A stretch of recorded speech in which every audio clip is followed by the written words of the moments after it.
বিসমিল্লাহির রহমানির রহিম। আসসালামু আলাইকুম। আমি জান্নাত, ওয়েলকাম টু মাই চ্যানেল। কেমন আছো তোমরা সবাই? আশা করি খুব ভালো আছো। আলহামদুলিল্লাহ আমিও ভালো আছি। বন্ধুরা, আমি এখন এই যে পাকা কাঁচা পটল দিয়ে একটা মজাদার রেসিপি তৈরি করব। তার সাথে একটা রুই মাছের বড় পিস নিয়েছি, চীনা বাদাম নিয়ে এসেছি, যে গুঁড়া মশলা নিয়ে নিয়েছি। আমি চুলাতে অলরেডি প্যান বসিয়ে দিয়ে তার মধ্যে সরিষার তেলও দিয়ে দিচ্ছি, কারণ আমি একটা ভিডিও প্রথমে করেছিলাম, সেটা কেটে গেছে এই আর কি, এই জন্য তোমাদের দেখাতে পারলাম না। যাক, বলতে হলে ক্ষমা দৃষ্টিতে দেখো, এই আর কি। আমি এখন প্রথমত বাদামগুলা দিয়ে দিচ্ছি।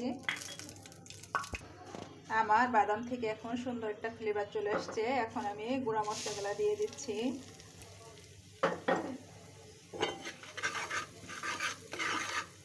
এখন আমি এর ভিতরে আদা, রসুন, পেঁয়াজের পেস্টটাও দিয়ে দিচ্ছি। দিয়ে সুন্দর করে এটাকে আমি ভেজে নেব।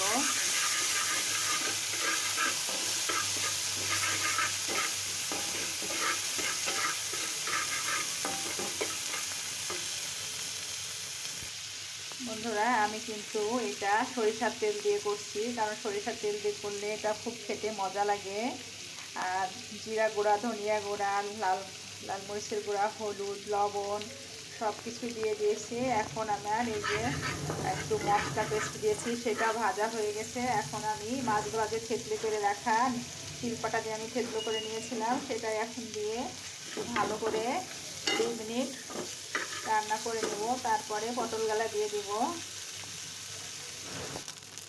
বন্ধুরা, দেখতে পাচ্ছ বাদামটা, মাছটা আর মশলাগুলা আমার খুব সুন্দর মতো মুচমুচি করে ভাজা হয়ে গেছে। এখন আমি এই যে শিলপাটা দিয়ে থেতলে নিয়ে পটলগুলা দিয়ে দিচ্ছি। তোমাদের দেখাতে পারলাম না, দুঃখিত, কারণ আমি একটা ভিডিও করেছিলাম, আমার মনে ছিল না। নেটটা বন্ধ করতে একটা ফোন এসেছিল, সেটা কেটে গেছে আর কি।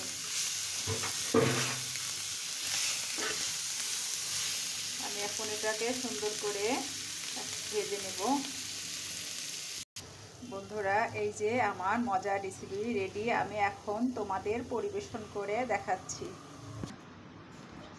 বন্ধুরা, এই যে আমি পরিবেশন করে নিয়ে এসেছি তোমাদের জন্য। বলো কেমন লাগছে দেখতে?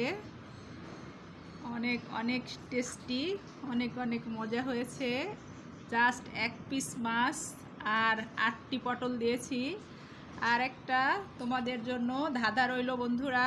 ধাঁধা বলো, প্রশ্ন বলো। আমি এর ভিতরে এমন একটা জিনিস দিয়েছি যেটা আমি তোমাদের দেখাইনি। অবশ্যই তোমরা কমেন্ট করে জানাবে।